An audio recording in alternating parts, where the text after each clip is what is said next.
एक बार माता लक्ष्मी क्षीर सागर में भगवान विष्णु के पैर दबा रही थी, तो पैर दबाते हुए माता लक्ष्मी ने भगवान विष्णु से कहा, हे प्रभु, आज मेरे मन में 3 प्रश्न उठ रहे हैं। यदि इन 3 प्रश्नों के उत्तर देकर आप मुझे संतुष्ट करेंगे तो मेरे मन को बहुत शांति मिलेंगे। तब भगवान विष्णु कहते हैं, हे देवी, तुम्हारे जो भी प्रश्न है तुम निसंकोच होकर पूछो, मैं तुम्हारी शंका का निवारण अवश्य ही करूंगा। तब माता लक्ष्मी कहती है, हे प्रभु, वह कौन सी स्त्री होती है जिसके भाग्य में संतान सुख नहीं होता है? दूसरा प्रश्न है कि कौन सी स्त्री समय से पहले विधवा होती है? और मेरा तीसरा प्रश्न है कि कौन सा श्रृंगार करने से स्त्री को स्वर्ग में स्थान प्राप्त होता है? तब भगवान विष्णु कहते हैं, हे देवी, तुमने उचित ही प्रश्न किए हैं। तुम्हारे ये तीनों प्रश्न अत्यंत महत्वपूर्ण है। प्रश्नों का उत्तर संसार कल्याण के लिए है। जो भी मनुष्य इन्हें ध्यान से सुनता है उसे पृथ्वी लोक पर संपूर्ण सुख प्राप्त होते हैं और मृत्यु के बाद उसे मेरे लोक की प्राप्ति होती है। भगवान विष्णु देवी लक्ष्मी से कहते हैं, हे देवी, आज मैं तुम्हें एक अत्यंत पवित्र कथा सुनाता हूँ। इस कथा के माध्यम से तुम्हारे सभी प्रश्नों का उत्तर तुम्हें प्राप्त होगा, लेकिन तुम्हें इस कथा को ध्यान से पूरा सुनना होगा। इस कथा को कभी आधा अधूरा नहीं सुनना चाहिए। इस कथा में समस्त संसार का कल्याण छिपा हुआ है। जो भी इस कथा को ध्यान से पूरा सुनेगा उसके मैं 32 अपराध क्षमा करता हूँ। तब देवी लक्ष्मी कहने लगी, प्रभु, मैं आपको वचन देती हूँ कि इस कथा को मैं पूरे मन और लगन से सुनूंगी। आप कृपया उस कथा को आरंभ करें। तो दोस्तों, आप सभी से एक विनती है कि आप भी इस कथा को पूरा जरूर सुने। इसे आधा अधूरा सुनना पाप माना जाता है। कथा शुरू करने से पहले कमेंट में जय मां लक्ष्मी और जय श्री हरि विष्णु अवश्य लिखें। साथ ही वीडियो को लाइक करना ना भूलें। तो चलिए आरंभ करते हैं। भगवान विष्णु कहते हैं, हे देवी, एक समय की बात है। मध्य देश में एक छोटा सा नगर था। उस नगर में एक सेठ रहता था। उस सेठ के 2 पुत्र थे और सेठ के दोनों बेटों का विवाह भी हो चुका था। सेठ के घर में किसी चीज की कोई कमी नहीं थी, किंतु सेठ की पत्नी का स्वभाव अत्यंत दुष्ट था। सेठ की पत्नी और सेठ के बड़े बेटे की पत्नी दोनों का ही स्वभाव दुष्ट था। सेठ की पत्नी अपनी बड़ी बहू का तो बहुत लाड प्यार करती थी, किंतु छोटे बेटे की पत्नी के साथ बुरा व्यवहार करती थी। घर की सबसे छोटी बहू अर्थात छोटे बेटे की पत्नी बहुत अच्छे स्वभाव की, ईश्वर पर श्रद्धा रखने वाली पतिव्रता नारी थी। वह अकेले ही घर का सारा काम किया करती थी और गृह कार्य में दक्ष थी। इतना अच्छा स्वभाव होने के बावजूद भी उसकी सास उसके साथ बुरा व्यवहार करती थी, उसका हमेशा अपमान करती थी। इसके पीछे का कारण बस इतना था कि बड़ी बहू को एक पुत्र था और छोटी बहू ने पुत्री को जन्म दिया था। पुत्री को जन्म देने के कारण सेठ की पत्नी अपनी छोटी बहू को बार बार ताना मारा करती थी, लेकिन वह बेचारी कर भी क्या सकती थी। जो भाग्य में लिखा होता है उसके साथ वही होता है। भगवान विष्णु कहते हैं, हे देवी, अब मैं तुम्हें छोटी बहू की कहानी सुनाता हूँ। इससे तुम्हें पहले प्रश्न का उत्तर प्राप्त हो जाएगा कि कौन सी स्त्री को पुत्र प्राप्ति नहीं होती है। हे देवी, सेठ की जो पत्नी थी वह पहले से ही दुष्ट और कुटिल स्वभाव की थी। उससे उसकी सास भी परेशान थी। सेठ की पत्नी अपनी छोटी बहू को सबसे ज्यादा डांट देती थी। छोटी बहू का नाम था सुकन्या, और सुकन्या को सताने में उसकी सास को बहुत आनंद आता था। सुकन्या बेचारी रोज सुबह ब्रह्म मुहूर्त में जागकर अपने घर के काम करती थी और दिन भर काम करने के बाद उसे रात्रि को ही सोने को मिलता था। इतना होकर भी सेठ की पत्नी अपनी छोटी बहू से द्वेष करती थी। जब छोटी बहू झाड़ू लगाती तो उसकी सास आकर उसे ताना मारती थी, तेरे हाथ में जान नहीं है क्या? तू जल्दी जल्दी झाड़ू लगा, मैं मंदिर जा रही हूँ।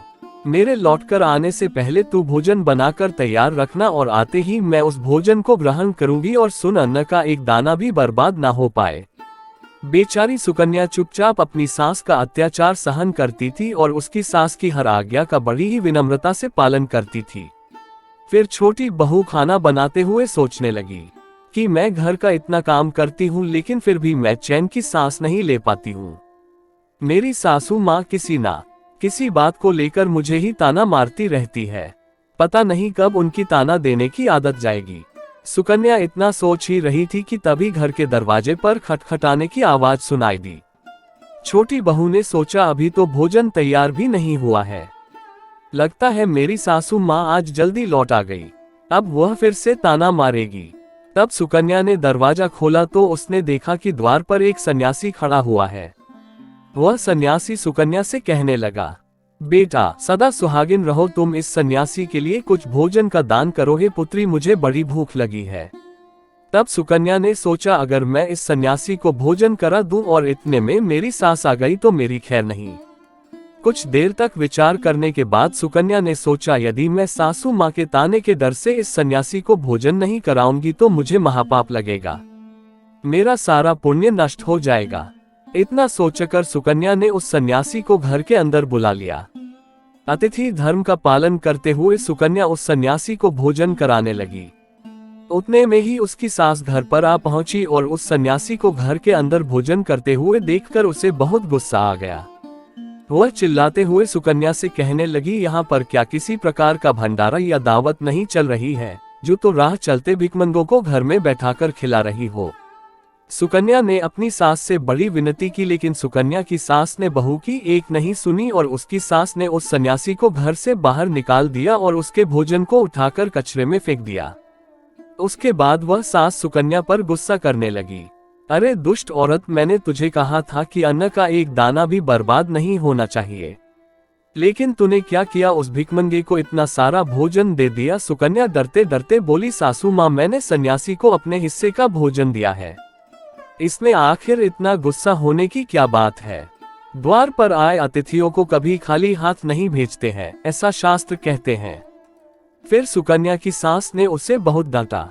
दोनों के बीच कई देर तक बहस हुई और सुकन्या की दुष्ट सास ने गुस्से में आकर सुकन्या को धक्के मारकर घर से बाहर निकाल दिया और घर का दरवाजा बंद कर दिया। सुकन्या देर तक घर के मुख्य द्वार के सामने खड़ी रही और बाहर से अपनी सास को आवाज देने लगी। सुकन्या की सास ने एक नहीं सुनी और उसे घर के अंदर आने नहीं दिया। फिर सुकन्या दुखी और उदास होकर अपने मायके के लिए निकल गई। मायके जाने के रास्ते में बहुत बड़ा जंगल पड़ता था। सुकन्या भूखी प्यासी रहकर उस जंगल के रास्ते पर से चलने लगी। तभी उसी समय अचानक जोर जोर से बादल गरजने लगे और मूसलाधार बरसात होने लगी। बारिश से बचने के लिए सुकन्या एक वृक्ष के नीचे जाकर खड़ी हो गई। वहां पर सुकन्या ने देखा कि पेड़ के नीचे में कोट बना हुआ है। फिर वह बिना देरी किए जल्दी से उस कोट में घुस गई। कोट में जाने के बाद सुकन्या ने देखा कि अंदर कोई साधु महात्मा बैठे हैं। वह सन्यासी कोई और नहीं बल्कि भगवान विष्णु ही साधु का रूप धारण करके बैठे हुए थे। जब उस साधु ने उस सुकन्या को देखा तो बोले, हे पुत्री, तुम इस घने जंगल में अकेली क्या कर रही हो?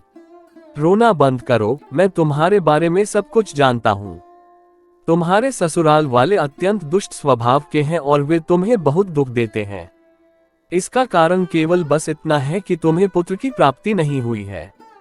पुत्री को जन्म देने के कारण तुम्हें तुम्हारी सास के ताने सुनने पड़ते हैं। हे पुत्री, तुम चिंता मत करो, मैं तुम्हें एक पर्ची देता हूँ। इस पर जो भी उपाय लिखा हुआ है तुम उस उपाय को पूरे मन के साथ करो, फिर तुम्हें एक गुणवान पुत्र की प्राप्ति होगी। फिर सुकन्या ने वह पर्ची ली और वह साधु वहां से अचानक से गायब हो गए। ये चमत्कार देखकर सुकन्या बहुत प्रसन्न हुई और जब बारिश रुकी तो सुकन्या का पति उसे ढूंढते हुए उस स्थान पर पहुंच गया। सुकन्या ने अपने पति को सारी हकीकत बता दी और फिर दोनों ने ही घर वापस न जाकर उसी जंगल में रहने का निर्णय लिया। वहीं पर रहते हुए एक दिन सुकन्या के मन में पुत्र प्राप्ति का ख्याल आया और वह मन ही मन सोचने लगी कि यदि मेरा भी कोई पुत्र होता तो आज ससुराल में मुझे बहुत ज्यादा इज्जत मिलती। तभी सुकन्या को उस साधु के द्वारा दी गई पर्ची की याद आ गई और फिर जब उसने वह पर्ची खोलकर पढ़ा तो उसने देखा कि जो स्त्री पुत्र प्राप्ति की कामना रखती है उसे रात्रि में अपने पति की बाएं तरफ सोना चाहिए। ऐसा करने से कुछ समय बाद में करवट लेटने से नाक का दाहिना स्वर और दाहिनी करवट लेने से नाक का बायां स्वर चालू हो जाता है। फिर जब पुत्र की इच्छा हो तो उस स्थिति में मिलन से पहले ये निश्चित कर लेना चाहिए कि पुरुष का दायां स्वर चलने लगे और स्त्री का बाएं स्वर चलने लगे और उसी समय पर गर्भधान किया जाना चाहिए। ऐसा करने से निश्चित ही पुत्र की प्राप्ति होती है। इसके विपरीत नाक के स्वर चलने से पुत्री की प्राप्ति होती है।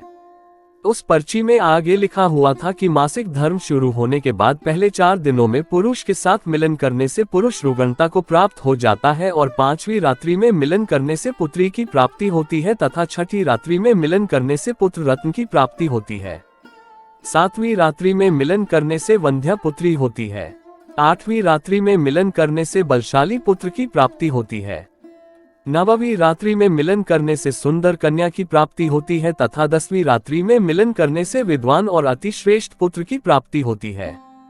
11वीं रात्रि में मिलन करने से सुंदर आचरण वाली कन्या प्राप्त होती है। 12वीं रात्रि में मिलन करने से गुणवान पुत्र होता है। 13वीं रात्रि में मिलन करने से लक्ष्मी स्वरूपा पुत्री होती है। 14वीं रात्रि में मिलन करने से गुणवान, बुद्धिमान तथा बलवान पुत्र होता है। फिर सुकन्या ने मासिक धर्म के बाद 14वीं रात्रि में अपने पति के साथ मिलन किया और उसके बाद गर्भधारण किया। फिर दूसरे दिन सुकन्या का पति जंगल में लकड़ी काटने के लिए चला गया और सुकन्या घर पर पड़ी रही। फिर अचानक से तेज तूफान आया और सुकन्या की झोपड़ी उड़ गई।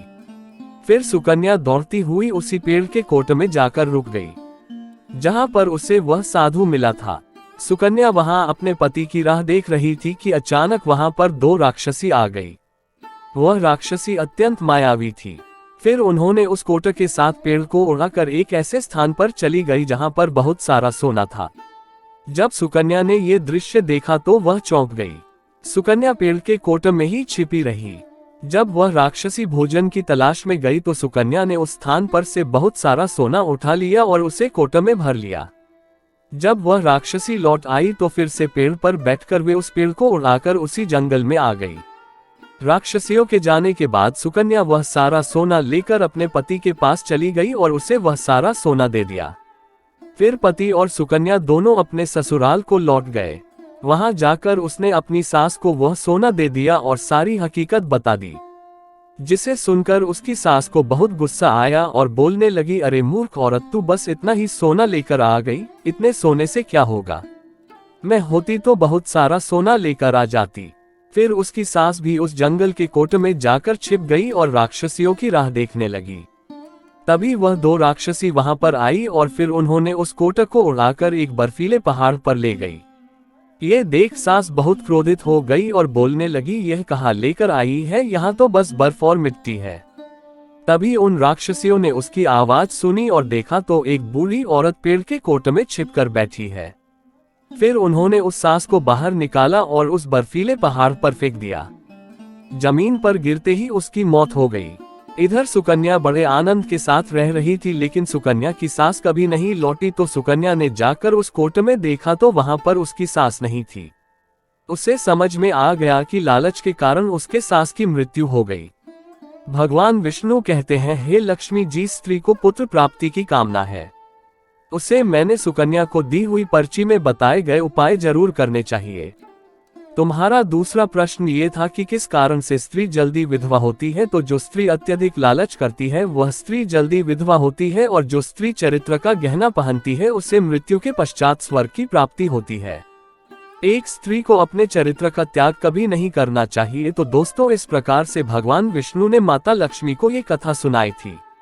उम्मीद है आपको ये कथा पसंद आई होगी। वीडियो को लाइक जरूर करें और कमेंट में जय मां लक्ष्मी, जय श्री कृष्ण जरूर लिखें।